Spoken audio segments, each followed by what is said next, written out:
তোমরা যারা ক্যালকাটা ইউনিভার্সিটির আন্ডারে 6 সেমিস্টার এমডিসি কোর্স অর্থাৎ পাস কোর্সের ছাত্রছাত্রী আছো এবং তোমাদের ইতিহাস সাবজেক্টটি আছে, তোমাদের জন্য আজকে ক্লাসটা খুবই গুরুত্বপূর্ণ। আজকে ক্লাসে তোমাদের CC7 পেপার অর্থাৎ হিস্ট্রি অফ মডার্ন ইউরোপ 1780 থেকে 1939 এই পেপারের লাস্ট মিনিট 100% কমনযোগ্য সাজেশন নিয়ে আলোচনা করব। তবে কেবলমাত্র সাজেশন নয়, আজকে তোমরা সাজেশনও পাচ্ছ, তার সঙ্গে মক টেস্টের প্রশ্নপত্র অর্থাৎ মডেল প্রশ্নপত্রও পেয়ে যাচ্ছ। তবে এখানে তোমাদের প্রথমেই একটা কোয়েশ্চেন পেপার দেখাবো। এই কোয়েশ্চেন পেপারটা কাদের? গতবারে অর্থাৎ 5th সেমিস্টারে যেসব ছাত্রছাত্রীরা ইতিহাসের দুটো পেপার পরীক্ষা দিয়েছে অর্থাৎ CC6 এবং CC7 এই দুটি পেপার পরীক্ষা দিয়েছে, তাদের CC7 পেপারের কোয়েশ্চেন পেপার যেটা তোমরা এবছরে তোমরা 6th সেমিস্টারে পরীক্ষা দিতে চলেছ, তাদের কোন প্রশ্নগুলো পরীক্ষায় এসে গিয়েছে দেখে নাও। 5 নম্বরের এই প্রশ্নগুলো কিন্তু গতবারে ওদের দেওয়া হয়েছে, তাহলে এই প্রশ্নগুলো তোমাদের কোনোভাবেই আসার কোনো সম্ভাবনা নেই, অর্থাৎ এই প্রশ্ন বাদ দিয়ে পড়ছো। এরপরে কি আছে? এরপরে আছে 10 নম্বরের প্রশ্ন। 10 নম্বরের প্রশ্ন যেগুলো গতবারে দেওয়া হয়েছিল 5th সেমিস্টারে CC7 পেপারে, এগুলো তোমাদের 20তে আসতে পারে, 10এ আর আসবে না।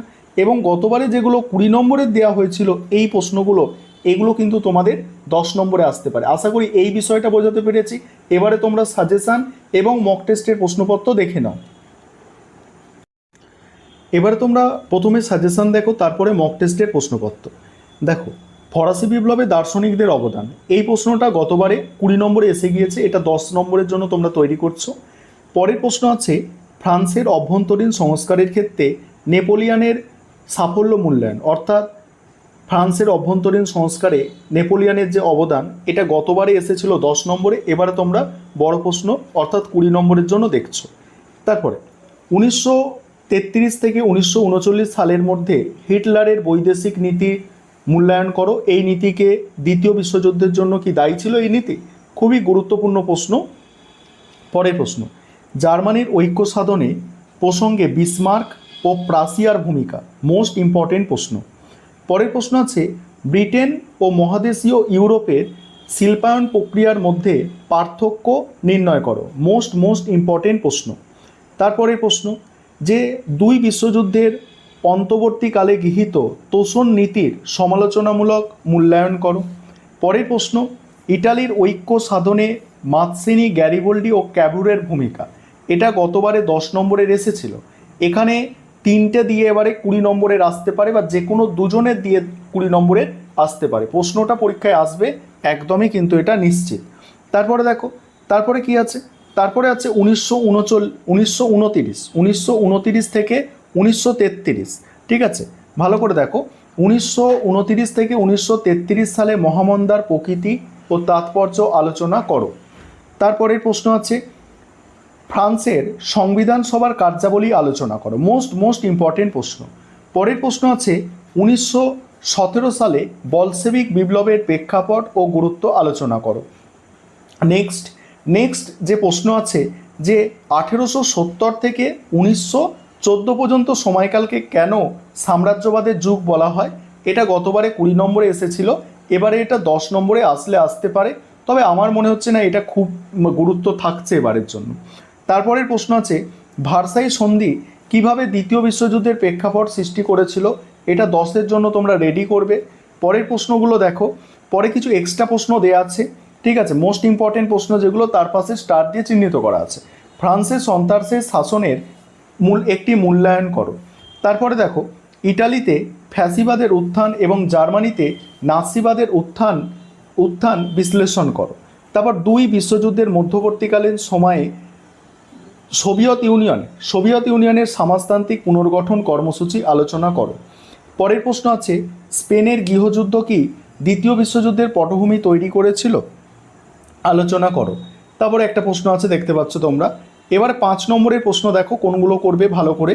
প্রথম প্রশ্ন যেটা আছে এটা গতবারে কিন্তু পরীক্ষায় এসে গিয়েছে, এই প্রশ্নটা না করলেও চলবে। এবার দেখো এই প্রশ্নটা প্রথম শিল্প বিপ্লব ইংল্যান্ডে কেন হয়েছিল, এটা ওখানে 10 নম্বরে এসেছিল, এটা 5-এ আসার সম্ভাবনা খুব বেশি। তারপরে দেখো পরের প্রশ্ন ফরাসি বিপ্লবের ইতিহাসে টেনিস কোর্টের গুরুত্ব, শপথের গুরুত্ব, মোস্ট ইম্পর্টেন্ট প্রশ্ন। নেক্সট হচ্ছে নাৎসি সোভিয়েত আক্রমণ চুক্তি সম্পর্কে টিকা, আর বাকি সাজেশনের অংশটুকু আলোচনা করব। এবং তোমাদের মক টেস্টের প্রশ্নপত্র নিয়ে আলোচনা করব। তার আগে একটা বিষয় তোমাদের বলার আছে, তোমাদের জন্য এই পেপারগুলি অর্থাৎ তোমাদের সিসি 7 পেপার এবং সিসি 8 পেপার এই দুটো পেপারেরই স্টাডি মেটেরিয়াল অর্থাৎ পিডিএফ নোটস তৈরি করা হয়েছে। তোমরা যদি কেউ স্টাডি মেটেরিয়াল পারচেস করতে ইচ্ছুক থাকো অবশ্যই তোমরা স্ক্রিনে দেওয়া নম্বরে যোগাযোগ করতে পারো। তারপরে দেখো, তারপর হচ্ছে মিউনিক চুক্তি। মিউনিক চুক্তি সম্পর্কে টিকা, জার্মানির ঐক্যে জোল ভেরাইনের ভূমিকা কী ছিল। নেক্সট হচ্ছে সাম্রাজ্যবাদ সম্পর্কে হবসন ও লেনিনের তত্ত্ব সংক্ষেপে আলোচনা করো। নেক্সট আছে মানবাধিকার ও নাগরিক অধিকারের ঘোষণাপত্র এর তাৎপর্য কী ছিল। তারপরে আছে দেখো নয়া অর্থনৈতিক নীতি কি, এমস টেলিগ্রাম সম্পর্কে টিকা। তারপরে দেখো বলক্যান সমস্যা কতটা তাৎপর্যপূর্ণ ছিল। ফ্রান্সে 1830 সালে জুলাই বিপ্লবের গুরুত্ব বা প্রেক্ষাপট, এটা মানে গতবারে 10 নম্বরের দেওয়া হয়েছিল, তাই তোমাদের 5 নম্বরের দিয়েছি। এগুলো হচ্ছে মোস্ট ইম্পর্টেন্ট প্রশ্ন। তারপরে কিছু এক্সট্রা প্রশ্ন আছে, যেমন এপ্রিল থিসিস, ভিয়েনা সম্মেলনের 3টি মূলনীতি কী ছিল, এগুলো এক্সট্রা কিছু প্রশ্ন দেওয়া হয়েছে তোমাদের। এগুলোও তোমরা একটু দেখে যেতে পারো যাদের পক্ষে সম্ভব হবে। না হলে যেগুলো মোস্ট ইম্পর্টেন্ট বলেছি স্টার দিয়ে চিহ্নিত করা আছে সেগুলো করতেই হবে। মক টেস্টে যে প্রশ্ন রাখা হয়েছে ওগুলো দেখতেই হবে। দেখো মক টেস্টের প্রশ্ন এবার দেখো, প্রথমেই তোমাদের 5 নম্বরের প্রশ্ন থাকে। সেখানে কি আছে, ফরাসি বিপ্লবের ইতিহাসে টেনিস কোর্টের শপথের গুরুত্ব লেখো। তারপরে জার্মানির ঐক্যে জোলভের আইনের ভূমিকা। নেক্সট হচ্ছে নয়া অর্থনৈতিক নীতি। তারপরে মিউনিক চুক্তি সম্পর্কে সংক্ষেপে টিকা, ভিয়েনা সম্মেলনের 3টি মূলনীতি কী ছিল। নেক্সট হচ্ছে এমস টেলিগ্রাম সম্পর্কে একটি সংক্ষিপ্ত টিকা। তারপরে বিভাগ ক্ষয় আছে 20 নম্বরের প্রশ্ন। সেখানে কি আছে, 10 নম্বরের প্রশ্ন আছে, সেখানে কি আছে 1789 ফরাসি বিপ্লবে দার্শনিকদের ভূমিকা, ভার্সাই সন্ধির শর্তাবলী, আর এই চুক্তি কি ইউরোপে স্থায়ী শান্তি স্থাপনে সক্ষম হয়েছিল। 1929 থেকে 1933 সালে মহামন্দার প্রকৃতি ও তাৎপর্য আলোচনা করো। নেক্সট 1933 থেকে 1939 সালের মধ্যে হিটলারের বৈদেশিক নীতি মূল্যায়ন করো। এই নীতি কি দ্বিতীয় বিশ্বযুদ্ধের জন্য দায়ী ছিল। তারপরে আছে দেখো ফ্রান্সের অভ্যন্তরীণ সংস্কারের ক্ষেত্রে নেপোলিয়নের সাফল্য মূল্যায়ন করো। নেক্সট ইটালির ঐক্য সাধনে মাৎসিনি, গ্যারিবল্ডি ও ক্যাভুরের ভূমিকা। নেক্সট জার্মানির ঐক্য সাধনে বিসমার্ক ও পাসিয়ার ভূমিকা। নেক্সট ব্রিটেন ও মহাদেশীয় ইউরোপের শিল্পায়ন প্রক্রিয়ার মধ্যে পার্থক্য নির্ণয় করো।